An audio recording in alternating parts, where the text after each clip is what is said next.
Ladies and gentlemen, distinguished guests, and valued members of NCIA, welcome to our premier digital educational platform, the Industry Essentials webinar series.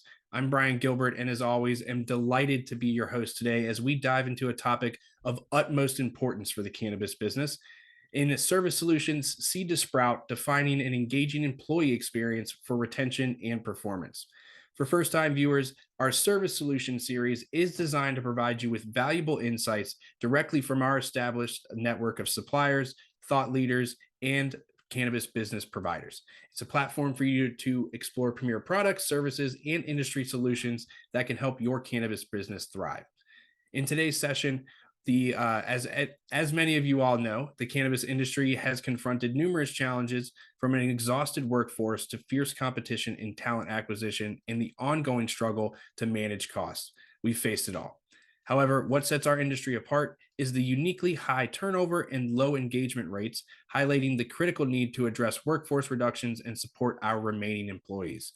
The way you care for your employees, the culture you foster, the transparency you convey, and the clarity and communication, all of these elements shape your community, your company's community, and drive a positive experience. In today's educational webinar, we will explore the employee experience as it relates to the cannabis industry and why it should be a central focus for your cannabis business. Understanding and prioritizing employee engagement isn't just about retaining talent, it's about saving money, boosting productivity, and improving your bottom line. So get ready to gain valuable insights that can transform your approach to employee engagement. To explore this topic further, I'm pleased to welcome our panelists for today's session, including Taylor Colati, Manager of People and Development at Work, one of the leading human capital management companies in the cannabis industry today, and Jocelyn Meyer, Leader of People and Culture at Zayzoon, a pioneer in earned wage access. Welcome to NCIA's Industry Essentials webinar series. Great to have you all here today.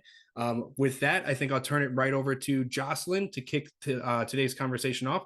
And if you have any questions, feel free to post them in the Q&A as they begin the presentation.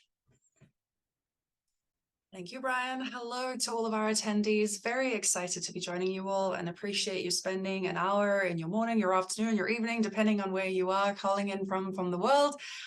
Yes, excited to be diving into hopefully what you will all take.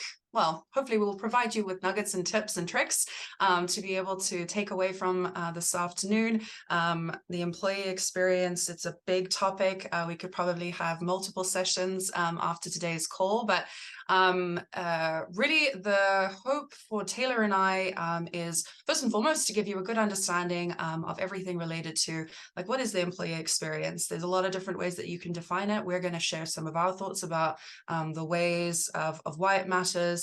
What are the moments that you might want to pay attention to?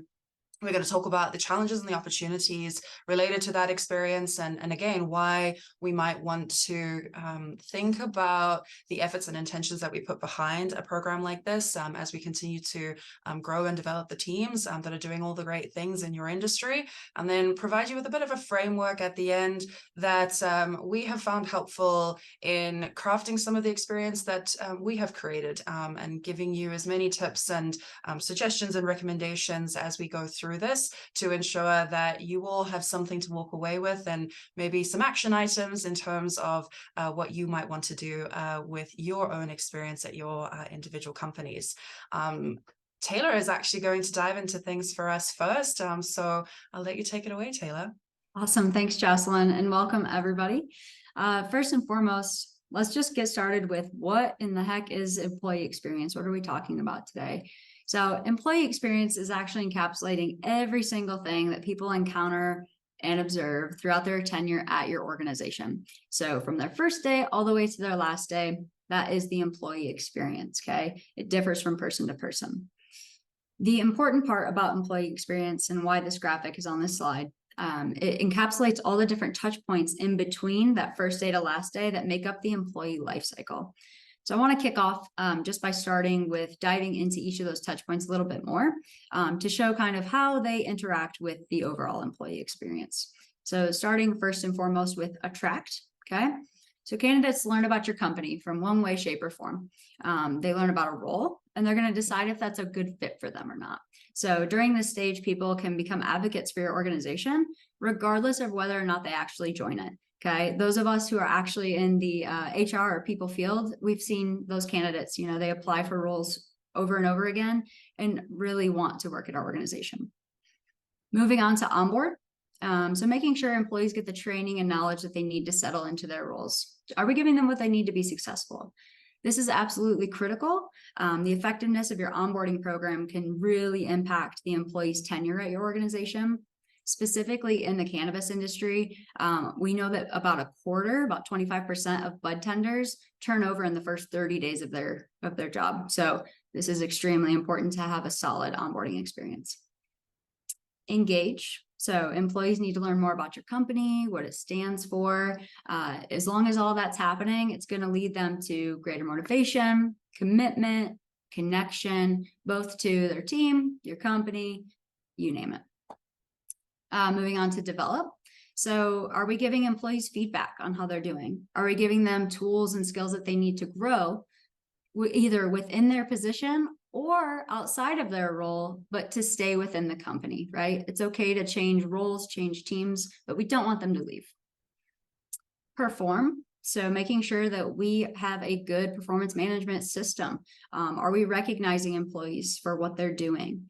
How your company approaches the performance review system, as well as compensation and other things like that, really shapes your employees' experience during that perform stage. If they are not staying within that cyclical perform develop stage and or moving roles to go back to onboarding, chances are they will exit, and that is what we are trying to stay away from. But unfortunately, employees do leave our organizations to begin another chapter, and that is okay. But what we need to understand during this time is why. Why are you choosing to leave our organization, and what can we do to be better? And then alumni, right? As long as we're fostering a nice, positive employee experience, alumni are going to continue to cheer us on from the sidelines. So whether that is referring some top talent to some key positions that need to be filled, or resharing social media posts, or anything like that, it's important to address our alumni as well. So I think we can adequately say that the employee experience is really shaped by how your organization approaches each and every one of the steps within the life cycle. But what is important is that we figure out what exactly shapes the employee experience overall. And to say this very briefly, I will say everything, literally everything, shapes employee experience.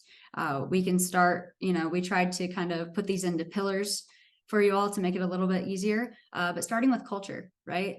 Are you providing a culture of inclusivity? Are you providing a culture of recognition? Are employees resonating with your mission and your values? Do your values align with their values? Are you being transparent with your short-term goals, your long-term goals, and how those employees fit into those goals? Okay. Work environment. This is a huge one coming off post-COVID craziness, right?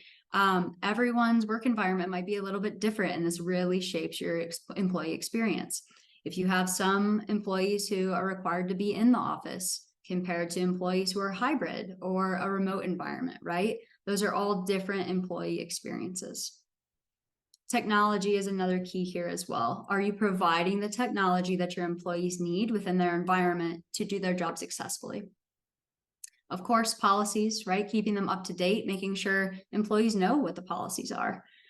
Benefits, total rewards packages in general, okay? The better your total rewards package, probably the better employee experience you're going to have. Moving into engagement, you're going to hear that word a lot today, I think, employee engagement, but DEI initiatives, this is a big one, and this is becoming more and more relevant. Are you practicing what you preach? Maybe you're offering employee resource groups. Maybe you're not.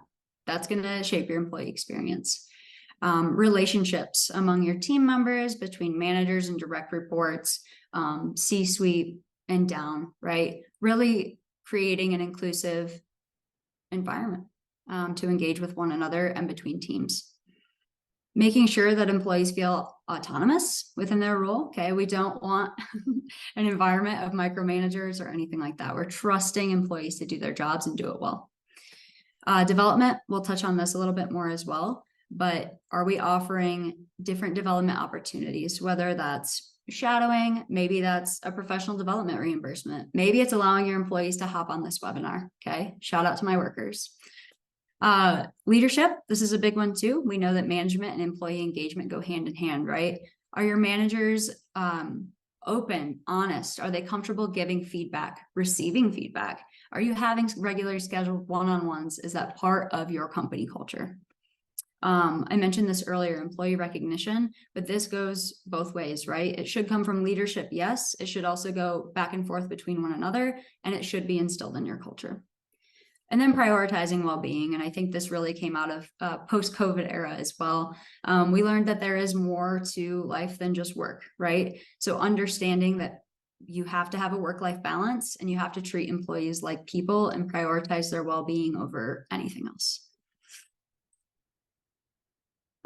So we've talked about, what is employee experience, what can shape it, but why is it important, right? Why are we here talking about it today? I think this graphic is amazing. So let's start at number one, right? That higher engagement and fulfillment.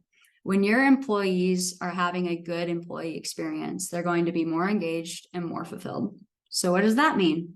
Well, talk about recruiting, right? We all have those key roles that take forever to fill. With good top quality talent. But if your current employees are engaged and fulfilled, they are way more likely to refer some really good talent to help you close those gaps. When we don't have a lot of job openings because we're closing them so quickly, we're way more productive, right? Tom doesn't have to take over the work of Brian, who left the company, while it takes us 90 days to find a replacement, okay? So higher engagement and fulfillment, successful recruiting, increased productivity, reduce turnover, lower absenteeism. We love this. Reduce turnover because your employees are having a good experience. They don't want to leave, and they want to come to work. They look forward to, doing their job and being productive and having a purpose, right? You always have to have a purpose. And at the end of the day, why are we doing this? We want to be profitable. We want our companies to be profitable, and we want our employees to be happy. So there was a survey that was done with over 250 global organizations, and it found that companies that scored the highest on employee experience benchmarks had 4 times higher average profits, 2 times higher average revenues, and 40% lower turnover compared to companies who scored lower on that employee experience survey. So this is some serious stuff, and that's why we're talking about this today. How the heck do we measure it though? How do I know if my employees are having a good employee experience, a mediocre employee experience, a low employee experience? Well, back to the employee life cycle, right? We should be doing this and measuring it throughout the entire employee life cycle. You can start with the attract stage, okay? So someone, they apply for a role, maybe get an interview, maybe don't, whatever that might be. Giving out a candidate experience survey. Hey, how was, the application process? How was the interview process? What can we do to be better? The onboarding stage, okay? We talked about earlier how, bud tenders can turn over pretty quickly. So this is really key. Giving out an onboarding survey, right? Getting some metrics. How was your onboarding experience? 90-day check-ins or stay interviews. How's it going? Are you fulfilled in your role? What do you need from us? And then this is where we kind of put all together the engage, develop, and performance stages. This is when we really talk about employee engagement. And I said we would say that word a lot today, and I don't mean to unintentionally, but engagement, okay? We have to look at engagement as the largest predictor of the employee experience. So if people are engaged, they're probably having a positive employee experience. So how are we doing this? Are we doing annual engagement surveys, pulse surveys, a combination of the two? Are you doing stay interviews? Whatever that might be. But the idea there is to keep people away from the exit stage. But as we already talked about, people will leave your company, and that's okay. But we really do need to figure out why. So implementing those exit surveys or exit interviews, a combination of the two, whatever you need to do, but we need to get some metrics there as to why are people leaving, right? And what I really want to point out here is that the employee experience is going to vary greatly by individual because of their identity, okay? So we can grab all these metrics and do all these things, but we also really need to be collecting demographic data. Otherwise, we aren't going to understand how one group of people interprets an experience versus another. So we should be looking at BIPOC versus non-BIPOC populations. How are they scoring the same or differently? Full-time versus part-time employees, okay? Back to that environment note, remote versus hybrid versus in-office employees. How are they having a different experience? You can keep going and going with this to really narrow down the differences in groups. And just something that I really wanted to touch on here, and just kind of one of our little nuggets, as Jocelyn refers to them as, a great way to really get your company focused on employee engagement is to create a KPI for it, right? If there's a KPI in existence, you can start to measure things and you can start to really embed it into your company culture. So asking those questions when we do all of these different data analytics, right? Are people proud to work at your organization? Do they want to recommend other people to come work at your organization? Do they think about leaving for another organization? Or do they see themselves here for a year, 2 years down the line? Okay. And if employee engagement isn't necessarily the KPI that would work best for you and your company, there's a lot of other ones you could track too, right? You can look at manager approval ratings. You could look at retention rates, turnover rates, just simply survey response rates, right? If I send out an engagement survey and only 20% of my employees respond, that's going to set off a red flag for me. Yes. And I think that before I turn this over to Jocelyn, I just really want to also share that it's okay that you will never make everyone happy, and it's okay. That is impossible to do. Okay. But all we can do is do our best to provide the best employee experience that we can and to understand what's going on. But other than that, I would love to turn it over to Jocelyn to talk about some challenges we've been facing in 2023 and what the future's looking like. Yeah, it's so much, right? The fact that everything contributes to what the experience is, and that you can never control everyone's happiness, but rather hopefully provide framework and structure and resources to allow everyone to show up as their best selves. Because when I think about the experience, ultimately what we're trying to drive here at Zayzoon is that we want happy and high-performing people. That's the ultimate goal when it comes to the experience. But we also want to consider the fact that, there's been a lot that has been happening in the last couple of years. For me, there were definitely times where, it felt like I was waking up. And depending on your situation, maybe that could have been like surfacing from one nightmare into another. I hope that is not true for you anymore. But now that we are post the craziness of the pandemic, we have a world that has changed very fundamentally. We have staffing shortages, we have mass layoffs that are happening, we have people that have realigned on the work and life priorities that are important to them. Again, maybe you went being fully on site to being fully remote, now having to figure out what you're going to be doing as everyone comes back into the office. And the decisions that the teams that are supporting all of these individuals that are going through said experience, you included, you're having to make decisions around what is the right thing to do and how best to do it. I think HR and people teams were balancing the priorities of the business with the voices of their teams. It's a constant tightrope that we all have to walk and figure out, with very few standards or best practices as we were all going through the thick of this together. It was something that was new for everyone. Touching back on the labor crisis, I come from the tech world, but there's enough data and metrics out there that, we know that there is a crisis for the cannabis industry as well. And so, if you are experiencing high turnover from your teams and you're grappling with the balance again of what people need and the business goals, that crisis can be a really tough thing to battle. And then coupled with that, we also have very lean teams that are trying to juggle, just keeping the lights on. But those changing expectations of team members, like Taylor had said, pieces around the total compensation that you are offering to your groups. What are those programs that can support development and growth and feedback in a psychologically safe environment? People no longer just want a job. There's a wave of generations that, care about values alignment. They want to come to work knowing they are doing something good in the world. They want an organization that they can feel a part of and proud to work alongside. And so how, as HR and you know, the people experts in this space, how do we help leadership prioritize and focus on the right things while remaining competitive and fiscally responsible? The industry is booming. There is so much that is happening, and it can feel, I'm sure, that, you know, why should we care about the employee experience? But what Taylor has already mentioned, it is everything. And to be able to keep your individuals happy and high performing with everything that has been going on, it is the conversation of today, and why we'll hopefully, you know, help you consider what needs to happen for your teams overall. I think as well, then, all of the layoffs.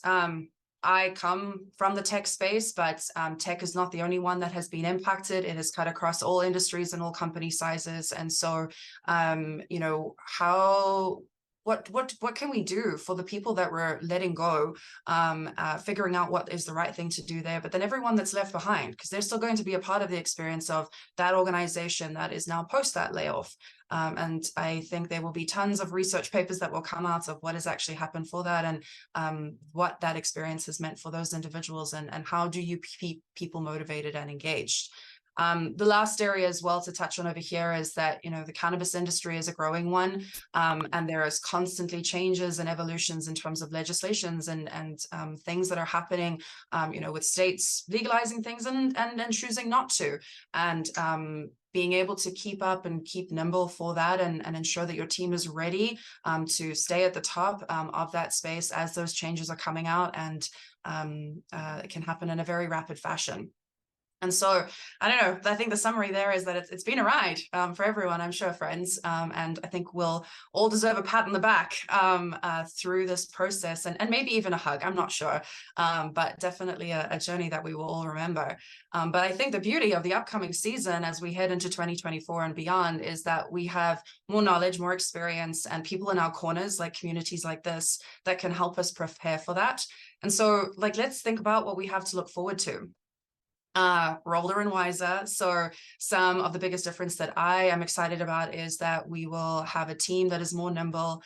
We have, you know, the understanding and the wisdom of knowing, you know, how do you align a company vision and strategy to all of the efforts of the programs and the initiatives that need to be in place to ensure that, you know, there's values-driven behavior that is happening across your groups, and that they can be happy and high performing. While maybe not necessarily a new concept, it will be interesting to see how the changing landscape of social media and content consumption will pivot in the coming year. I personally took a break from social media over the last couple of months, and there are definitely moments where I feel like I could go back to the days of Nokia 3310s for those of us that remember them. But, you know, when you think about that from an employee experience perspective, what are we doing to keep, you know, on top of how people are choosing to consume information and content? What we are communicating to them, how we are interacting with them, the support and the resources that we need to provide, it will probably shift in the coming years, and you know, attracting those candidates that we want to work for us will definitely be something important there as well. The first two bullets on this slide as well is something that we have already touched on, but, you know, folks wanting a space that they are proud to work of, that is values aligned for them, that it's a culture that is going to allow them to thrive and be successful in, comes as a part of, you know, that mentorship and recognition piece. We are responsible for creating programs and pathways for that psychologically safe space to exist, so that folks can, you know, share feedback, both as a manager to employee, as well as an employee up and out as well. And so, you know, people are hungry to learn, hungry to grow and develop. And in an industry like the cannabis industry, where perhaps you hire a lot of folks that's their first job out of school, maybe they're still in school. And so those folks need to be engaged and have programs that will allow them to grow and stay with your company in the long term, because we all know the costs of what happens when we lose people when they may eventually exit your business.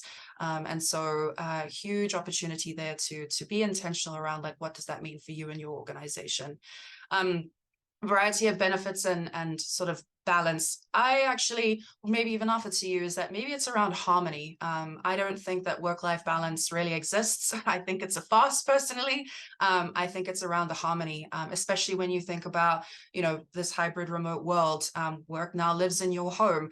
And so what are the boundaries and how do you help support individuals to ensure that, they can find that right harmony, that it's going to allow them to show up as themselves as their best on a day-to-day basis, and that the benefits that they are being provided allow for the diversity of the team members that you are probably supporting, whether that is a change in expectations around families. Maybe you have folks that don't have as many needs or changing needs of what has previously existed, and so tons of opportunity for us to stay ahead of that curve and ensure that we can make informed choices to what it is that we want to provide when it comes back to that employee experience. I don't think I missed anything there, Taylor. Was there anything else just before we move on? There, now I'm unmuted. No, I think you're good. All right, awesome. It's trying to touch on everything, but like not overwhelm the poor listeners, because my brain loves to work in pictures, and a framework is very helpful for me. And so we wanted to share one.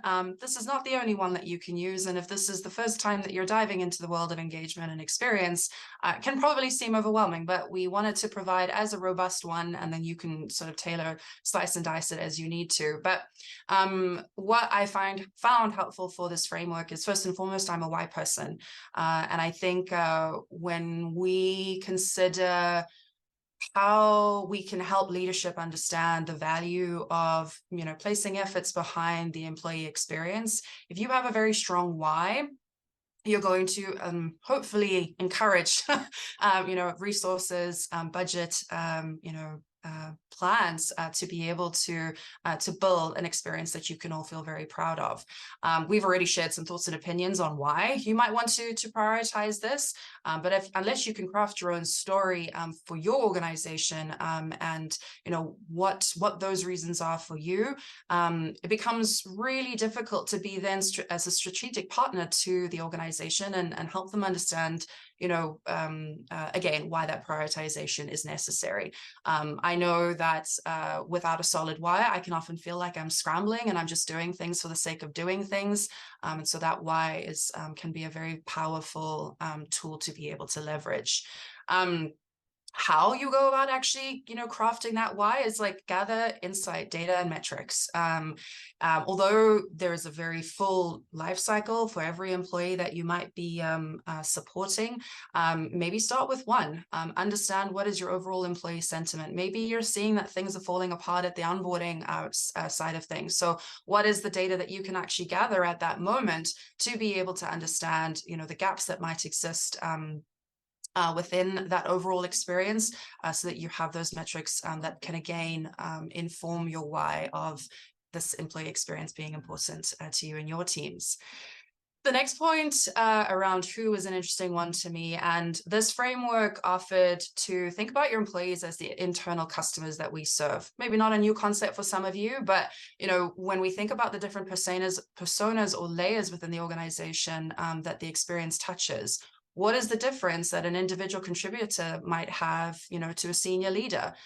There's going to be different needs, different requirements at those different levels. And so how could we pay attention to those different needs to then craft the differences or the programs that might then need to be in place to support them?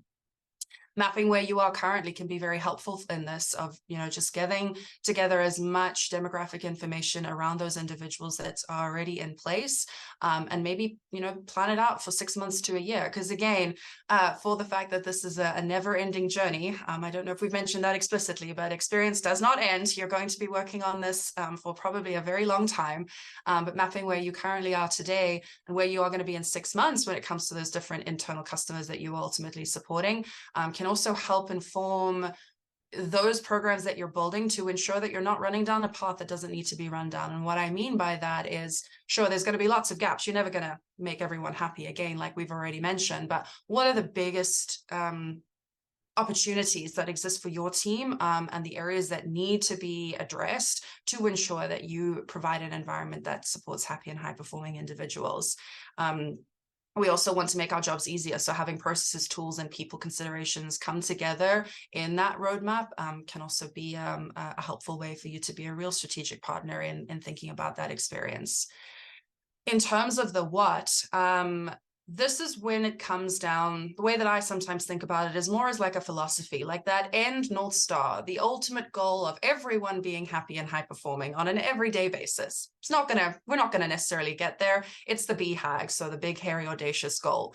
But what do you want that experience to be that you can create and encourage? There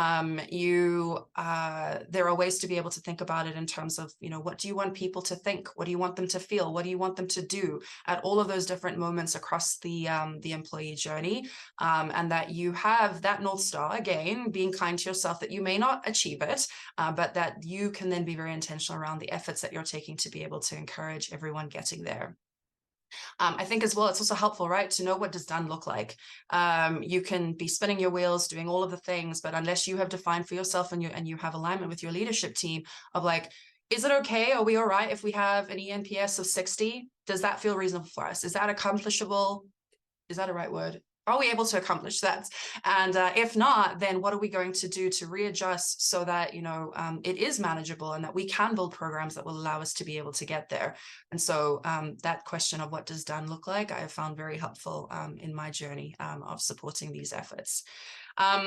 This also comes back to what Taylor was sharing in terms of like mapping. We've provided a diagram there for you in terms of what does that employee journey, what could it look like? Those are the major moments, but maybe yours is slightly different, or there's other additional pieces that you would want to add into it. And so from hired to retired, all parts will be something that you might want to consider doing something about, but maybe you've got a great onboarding program, so you don't need to worry about it because everyone is up and running in an effective manner and they have what they need to be successful. Lastly, unpacking your how. So this then, now that you have your North Star, you have an idea of potentially what does done look like. Now it's around figuring out where the gaps are. So this is a lot of measuring and listening. So we've provided, or Taylor has provided already some ideas of what does that look like. There's lots of surveys that you could do, engagement surveys, pulse surveys, maybe there's interviews. Those exit and stay interviews can be real gold in knowing what keeps people here and why are people potentially leaving. And I know that I have even used hiring interviews. So when I'm actually sitting down with a candidate, even before they've joined the company, what is important to them as part of that experience? One, are we the right company for them with that knowledge? But then two, how do we continue fostering and growing them once they have ultimately joined the team? And so once you've identified some of those gaps, all about prioritization. You can't accomplish everything. So what is the thing that you can start with? Maybe it's a quick win, maybe it's a bigger project or initiative, depending on the resources and the team size that you have in place. But really, for me, it often boils down to sort of process, technology, and people requirements. Like what are those projects that are going to drive the biggest value for your team and that you can craft programs around to bring together the experience in a very holistic way. And then the last thing that will never end, I don't think, is review, revise, and realign. Things are going to change and you're going to have to reprioritize. Data is going to come in, you're going to get a directive from leadership and you're going to have to pivot. But if you're intentional behind all of this, then, your employee experience becomes intentional as well. And so it brings it all together, hopefully in a way that feels manageable, feels aligned with your company values, aligned with your company mission and goals, and ensures that, you do hopefully have happy and high-performing individuals. I think that's the last one here, and we sort of go into a bit of a wrap up. And I know that there's a lot coming through in the chat, and so hopefully we will get through to some of these comments and appreciate all of your interaction so far. But should we wrap it up for them, Taylor? I know there's still a little bit more and we'll want to dive into some of these questions, but yeah, maybe do you want to take us home then in terms of everything that we've discussed today? Sure. Yeah. So just to kind of summarize what Joss and I have shared in terms of what we think our best practices are for, employee experience overall. Culture, right? Fostering community, treating employees like humans because they are. So actively listening is always a great tip, right? Prioritizing your onboarding, especially in this industry, and your offboarding. What can we do better? What did we miss?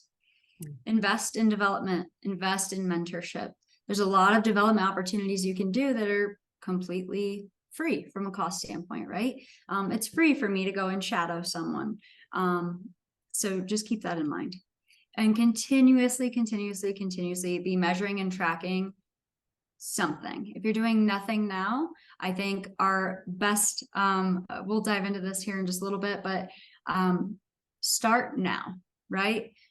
We have to have data. If we don't have data, we can't make any informed decisions. So I think that is the main piece there. And the framework that Jocelyn shared is amazing. Highly recommend using that if you are kind of at a loss of where to start. Jess, anything to add? I don't think so. I think we're good on that one. I was waiting for Brian to jump in there, but yeah, I know it seems like there's a ton of questions that have been coming in, and so want to leave some time for that as well. And yeah, Brian, was there any in particular that you wanted us to start off with? Yeah, definitely. We got a number of questions first off during the registration process itself. So thank you to all the audience members that had some thoughtful responses to that before signing up for today's program. And then also thank you for the amazing questions that we're both getting on the Q&A board and in the chat room. I think there was about 3 or 4 folks that posted questions in the chat room. You might not have seen a direct message response from me, but if you wouldn't mind kindly swapping that over to the Q&A board just so that Taylor and Jocelyn and I aren't trying to go back through the chat room, that would really help us and ensure that we have a report that we can run after the program. So with that, let's dive into some of these audience questions. I think one of the questions that we received from Todd about halfway through the session really sort of will dovetail great from where we left off with the session. And we've got a number to dive in a little bit deeper after that. So we got a question here from Todd Wheeler, who asked, how do you align the vision and mission of a company with the needs and perspective of its people respectively? So Taylor, Jocelyn, would you be able to give a little bit better understanding on that side of things? As far as the alignment piece goes. Yeah. And I think the first thing that comes to my mind with that is making sure you don't just have a vision to have a vision. It should be ingrained in your culture, right? It should be part of the onboarding experience. It should be part of the interview process. It should be part of everything that the employee touches or resonates with. So if your vision, mission, values are really well communicated and you actually live by those and your culture actually preaches to those, you'll know in the interview process, right? If you're being transparent with the candidate, they'll know exactly what they're getting into.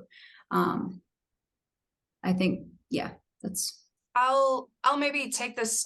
Todd, I might be going off on a bit of a tangent here with your question, but the other thing that I have been experimenting with over the last couple of years really is what it boils down to, because I don't think there's one necessary way to be able to do this. But when I think about alignment, it's also around if within your employee experience, when you are identifying those gaps and those problems, for you to be able to go to business leadership and help them understand of like, okay, this is the program that I'm building. Maybe it's a feedback program.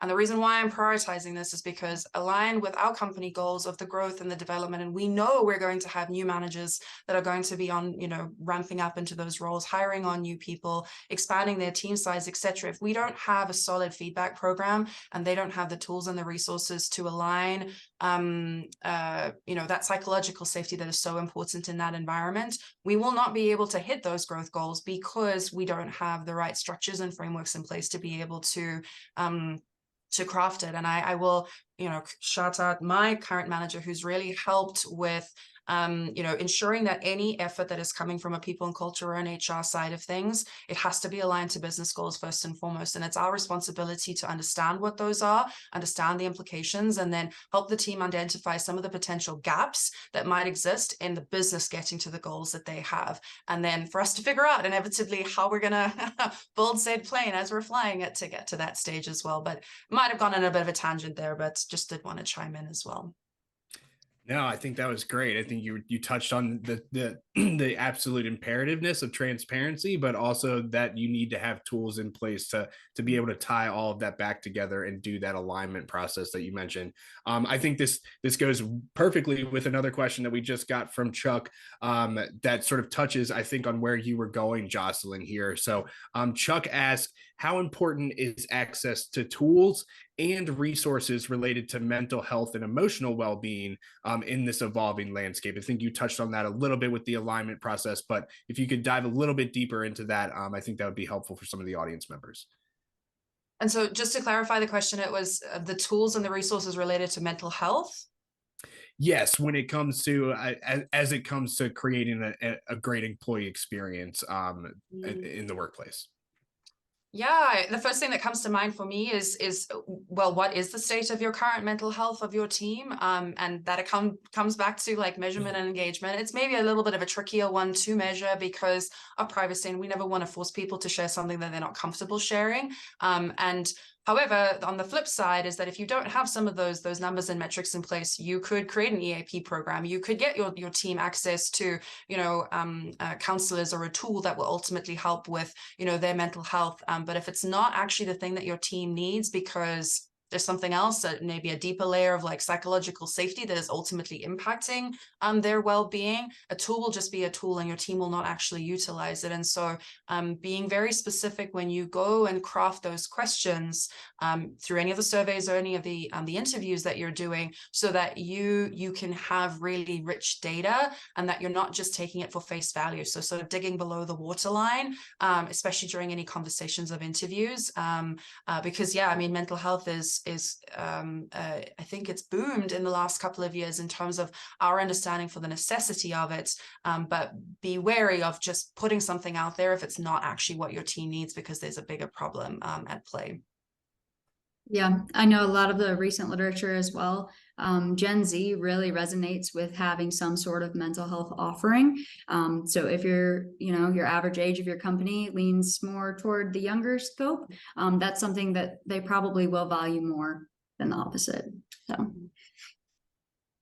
Perfect. Yeah, that definitely gives a little generational element to the conversation there. We got another question during the registration process that sort of harkens back to the factors that really that you all view as the most important, and the priority should be placed on when gauging employee experience. So could you all illuminate what are the top 3 factors that affect employee engagement, and then also concurrently productivity as a part of that?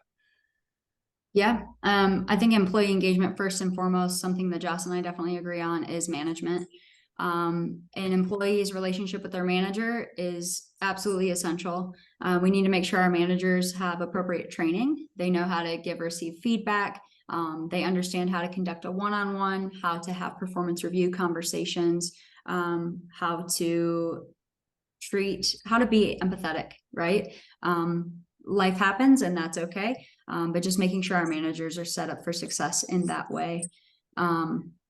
And then Joss, I don't know if you had another one that's really like painstakingly obvious, but I really think that this might differ company to company based on your employee demographic, kind of the workload, and what they're doing on a day-to-day basis. Yeah, I would agree that it's definitely, it's probably going to be unique to your organization, but people don't leave companies, people leave managers. I think we've all heard that before. And so it's definitely the one that I'm often thinking about. And then the next one is, around that growth and development. That can mean very different things to very different companies, but, what are we doing to ultimately support, encourage, and engage those folks to be able to, retain them and ensure that they're thriving in the journey with our company in particular. But yeah, I would agree that it can be, individual, like company specific, but those would be the 2 big ones that stand out to me. Yeah, fantastic. I think that aligned, I think, with some of the comments that we were seeing in the chat room as well. So that's great to see. I guess this sort of that goes as a carry on of that question, we talked about what those metrics are and what are the priority that we should be placing on when trying to improve employee experience. Alexandra Akins from the audience asked, great presentation, but curious to know, how are you currently tracking the impact of these metrics that we're mentioning? Can you all illuminate that side of the equation there? I can jump in. Yeah. Yeah, so the impact ultimately is the thing that we want to drive. Like a metric is a metric, but like until you are able to measure the impact of your efforts around that metric, of those programs and those initiatives and those projects that you ultimately build, like, okay, it's a number. What does that ultimately mean for us? So for us at Zayzoon, we have a couple different tools. We implemented Lattice a while ago, and we actually run a quarterly pulse right now. It's no more than 15 questions. We moved from a Google form, which was literally the one question of like, would you refer Zayzoon as a place to your friends and family to work? We now have a slightly more sophisticated tool, and it does allow us to be able to do more and definitely slice and dice the data in a much more intentional way. But all that to be said is that we started out with the crafting of the questions because we had an inkling. There were some things brewing across the team, like, people were looking for more feedback. People were looking for more, clearer and more defined career paths.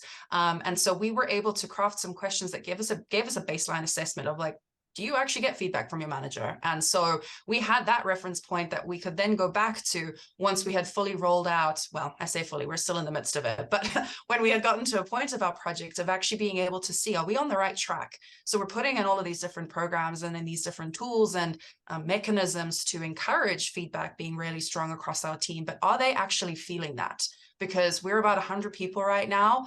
I can't have 100 conversations on a weekly basis. And so those pulse checks have allowed us to be able to see, are our efforts aligned with the goal that we're trying to accomplish? If not, what can we pivot? And if so, let's celebrate for a moment and sort of keep going from there. Yeah, we do a lot of the same kind of thing.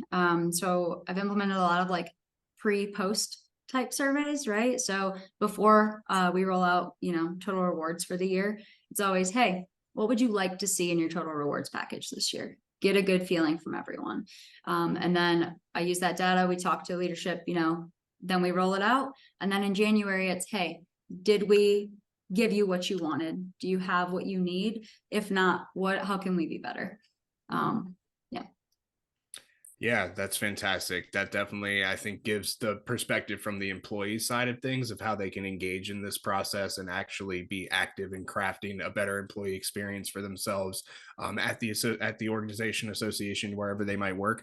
I guess this sort of touches the other side of the coin. Another question that we got during the registration process, now that we've talked about how to track and measure these metrics, how to improve on them, how to prioritize certain things, can you all give any tips on how to get, and I know that you did touch on this a little bit, Jocelyn, during your main portion of the presentation, but do you have any tips on how to get buy-in or show the value to leadership on why they should care about improving the employee experience?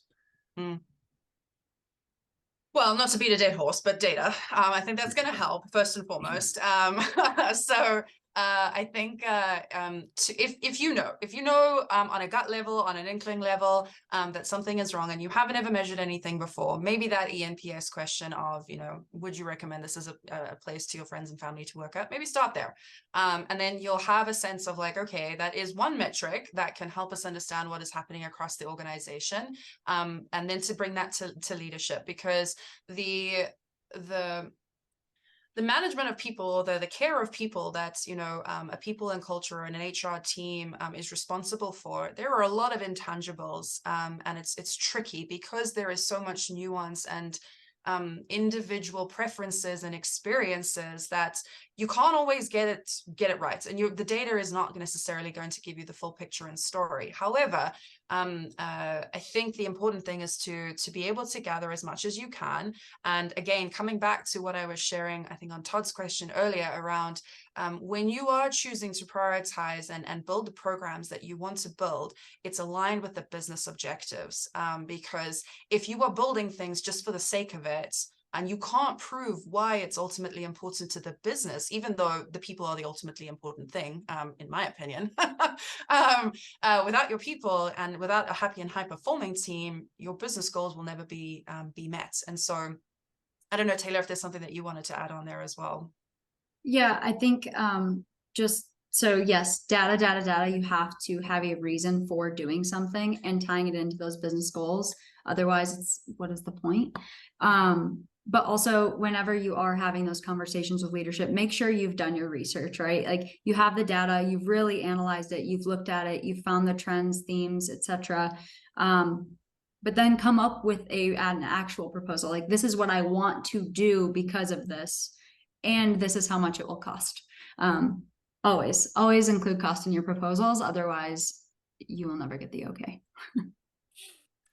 Perfect. Yeah, I think those some invaluable tips for bringing these projects to leadership, getting buy-in, but also demonstrating the value. And I know that we keep getting back to data is king here. I think this final question that we got during the registration process does a nice job of sort of tying this all together and sort of taking this outside of your own organization and using this as a benchmark for your efforts against other organizations at large. So this question was, how do you judge what would be good or bad in terms of measuring results or comparing yourself to other organizations? Specifically, for example, can you illuminate what an eNPS score is and how that would factor into this equation? Jocelyn, do you want to start with this one? Yeah, I'll start back to front. So eNPS is Employee Net Promoter Score. So it's the internal score that you might often find that you are that gets translated from what the question is that you ask your customers. So it's the internal metric that can allow you to be able to have a pulse check of that question of would you recommend this place of as a place of employment for your friends and family? Now we could probably also have a whole nother session of, is that the best question to ask? I have opinions on each side of the fence, but that's what the score actually is, and it's a rating score. And the actual spectrum is that it can go from a negative 100 to a positive 100, and 85, 75, 70 plus is an outstanding score. That is an excellent result. And there is a lot of papers and metrics or research papers that are out there to be able to help you understand and interpret it. But then I'm forgetting the rest of the question. So maybe I'll let you tap in, Taylor. So how do we judge what would be good or bad in terms of measuring results? I think you have to start somewhere, right? And if you don't, you have to have baselines, and you cannot be comparing yourself to other companies until you have had some time with your own baseline numbers and time to make some transitions there to try to improve before you start comparing yourself. And this is where I drop my tidbit of comparison is the thief of joy. So wait until you have to give yourself time, give your company time to adjust if you don't even have baseline yet. Yeah, and it also varies company to company. Some companies can drop millions of dollars into something, right? Others don't have that ability. So comparing companies is it can really, thief of joy. It's not always apples to apples when it comes to employee experience. So fantastic. Well, thank you all so much for all these thoughtful responses and diving deeper into some of these audience remarks here. Want to throw it right back to another audience question. Again, appreciate your active participation on the Q&A board, Todd, as well as your comments inside the chat room. So Todd Wheeler, again, this came up at the beginning of the presentation as well, and I think was more of a feedback on one of the initial slides, but also sort of tied it back into his personal experience. He noted that a great number of employees are actively disengaged when it comes to working at their organization. Can you touch on why that seems to be the case and some of the strategies that you all might employ to improve that specific element of the employee experience? Oh, yeah, right. I mean, obviously, actively disengaged. I think no matter what company you're at, you will have at least one, right? It's going to vary, once again, very unique from organization to organization. so I can't speak directly to your organization, but I could say that if someone is actively disengaged, there's something really going on with them, and that we need to treat them like, once again, being empathetic, right? Like, rather than coming to them and just disciplining them right off the bat because they, their performance has gone down or they're not available as much or whatever it might be, try to treat them like a human and see what is going on first. Is there anything that we can do to help you? And start there, I think is my best piece of advice. Maybe even to zoom up and out, because if it's a thing that is, you're seeing that there's multitudes of like disengaged employees, that's, again, you gotta ask the questions. And if you have an inkling or, a feeling of what is happening there, then ensure that you're crafting the questions that you want to be asking through those surveys, through those interviews, so that you can dig deeper. And if you, it's a tricky one, right? Because if they don't feel safe to be able to share, because they are disengaged and everything like that, there's also only so much that you can do. Because that's maybe the only other thought that I do have around all of this, is that we are responsible for providing a safe, welcoming, environment that can allow everyone to thrive. But we cannot make everyone happy. It is also up to that individual to make a choice of, if this is not the environment for them, and we believe that we have done everything that we can to ensure that we have a space that is safe, is welcoming, is going to set them up for success, maybe it's just not the right space for them, and that's okay. Sometimes that does land up happening, but I also would offer that it's a two-way street in terms of what this experience is that we can only do so much in the programs and the initiatives and everything that we provide in terms of resource benefits, etc. But if that person is ultimately not interested in being here, and there could be a multitude of reasons of why, you'll never make them happy. And you chasing after one person when you have an entire rest of the group, is that actually the best use of your time and your resources? And maybe, there's other conversations that can have with that individual if there is one versus a whole team. Yeah, that's great. I think that really touched on both the macro and micro elements of that question. So thank you for diving into that. I know we are getting close to the end of the hour. I am seeing a few drop offs from the audience pool. So thank you all for sticking through and staying engaged. As Todd did mention here in an additional comment on the Q&A board, if you want to dive deeper into any elements of this conversation with him in particular, do feel free to send a LinkedIn connection request. And that's another encouragement to all the other audience members while we're winding things down here. Definitely drop in your LinkedIn URL into the chat room, send those connection requests, and do that virtual networking with all of the fellow audience members here today. We do have one additional question that I definitely think is important as it relates to the cannabis industry in particular. So I do want to extend the audience Q&A for just a few minutes to address this one. We got an additional question from Chuck Franklin revolving around employee benefits within the cannabis industry. He asked, are employee benefits crucial to recruitment and retention? And then additionally, how does he go about comparing company offerings versus peers, specifically in the cannabis space? Do you all have any suggestions or recommendations for platforms or services, or, just general networking amongst fellow industry members on LinkedIn, that kind of thing?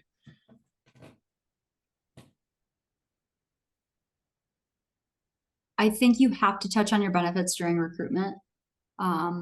It's an essential piece of your experience as an employee, right? Is your full total rewards package. So yes, salary is great, but salary is not great if I'm going to be paying so much money every month to just have access to healthcare. So I think you have to touch on your benefits during recruitment, absolutely.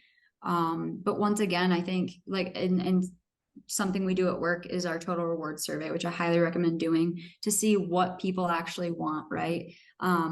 If you're wasting your time on, I don't know, 401k match or something like that, where you're dropping a lot of money into something and you look and only, 20% of your employee base is even utilizing your 401k, that could probably be better spent elsewhere, that could make a bigger impact. So I would say, I guess at least to the first part of that question, I would absolutely address those offerings during recruitment, but don't sell them short either, in terms of, hey, I know we might not have the best medical package, right? Like I understand that, and this is what we can do at this time. But we are looking to make improvements in this space, and this space. Because it takes time, especially in the cannabis industry. I know we've changed our benefits every single year, just to have more offerings or better offerings if we're changing providers or whatever it might be. So. Yeah, fantastic. Yeah, I think that we keep tying this back to transparency being key, but also that, it's not always one size fits all when it comes to employee experience across the board. Well, fantastic. So thank you again to all the audience members for following our encouragement, popping in those connection requests inside of the chat room. And then also definitely make sure to follow the links that you saw there from Ashley, who's on Zayzoon's team, to connect with Zayzoon directly on LinkedIn, follow all of their social channels, as well as Work, a longtime NCIA member and supporter as well. I guess we typically close out the programs by letting Taylor and or Jocelyn give a key takeaway and one final thought to leave all the audience members with that sort of ties it all together for your presentation. So do either of you want to give us a final thought before we close things down officially? Take it away, Jocelyn. I want to go maybe a bit, I don't know, I'll take it out of left field. Like, be kind to yourself. This is a never-ending journey. It is never going to end for you. And it's a long road. And so although we have given you a lot that you could want to do, choose the things that make the most sense for you and your business first and foremost. Beautiful.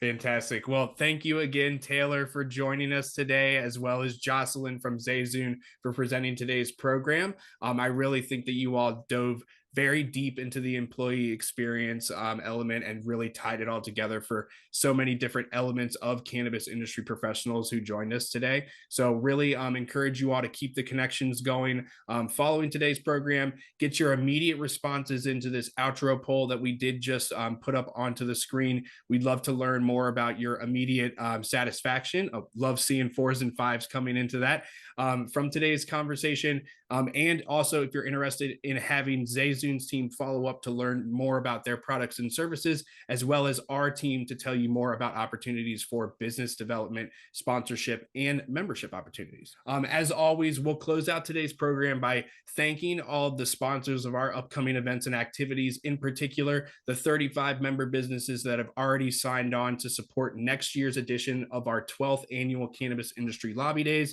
Thank you to all of them that have signed on so far. You can learn more about this opportunity by heading to NCIA's website following today's program, and we'd love to learn more about how you can get your brand in front of this high-profile event while supporting continued advocacy for the cannabis industry. And then additionally, if you haven't seen the save the date that's been going around over the last few weeks, NCIA will be getting back into our industry renowned educational and networking programming in person next year with our Stakeholder Summit event series. That will be kicking off in California in late February with a tour running through and concluding in Denver, Colorado, 2 months prior to our 12th annual Cannabis Industry Lobby Days. These events in particular are designed to provide NCIA members and supporters a direct access and line to regional regulators, stakeholders, and lawmakers. So if you want to learn more about these single day educational networking events, reach out to our team following today's program to learn more. And then on the virtual side of things, we also do have one more NCIA Committee Insights session taking place in our Industry Essentials webinar series program this week, tomorrow afternoon at 1 p.m. Eastern. If you're interested in diving deep into the social equity element of delivery regulations, please join us and a number of members of our Diversity, Equity, and Inclusion Committee to explore that subject and learn more about how you can support NCIA's DEI efforts as a whole. All right. And with that, thank you all so much for attending another NCIA Industry Essentials educational webinar. Special thanks to Jocelyn with Zayzoon and Taylor with Work for presenting today's program and really exploring how you can improve the employee experience as a cannabis industry professional or business owner. As always, the panelists are going to leave the virtual stage. We're going to debrief off in the chat room, and we'll leave you all with this end of event credit sequence that highlights the 45 plus member businesses that joined joined today's session in particular, as well as those that are signed on to support our upcoming in-person event activities in Washington, D.C., Colorado, California, Missouri, and Maryland. So with that, we hope to see you again for another future Industry Essentials webinar taking place just tomorrow and a number taking across October. Thank you all so much to Work and Zayzoon again. With that, we'll see you all next time.